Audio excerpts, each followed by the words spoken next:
Chairman Camp, even though we talk quite a bit about tax reform and all of its implementations and implications, at the end of the day, this is still a political town, and the business of Congress and the Senate and so forth is getting reelected.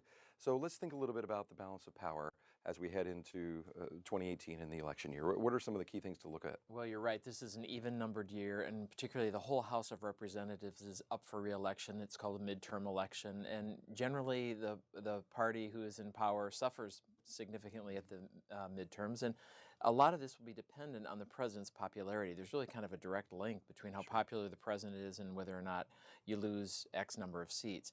I think the other point that we need to really look at is the number of retirements that we've seen, or those members in the House that are running for higher office.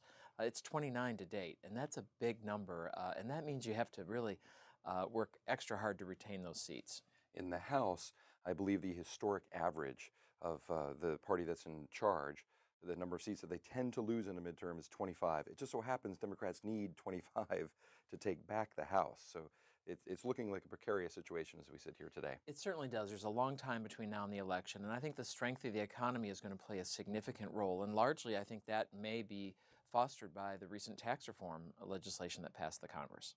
And one area politically where the Republicans might have a bit of a bulwark is in the Senate, where there are more Democrats up for re-election than Republicans, but many of those Democrats are in states that were won by Trump. I think 10 Democrats are up in what you might call red states or Trump victory 2016 states. So at least that might prevent some losses there. There tends to be only a third of the Senate up for election. It looks like only 3 Republican senators have announced they're not running again. Senate races tend to be nationalized. House races tend to be more localized.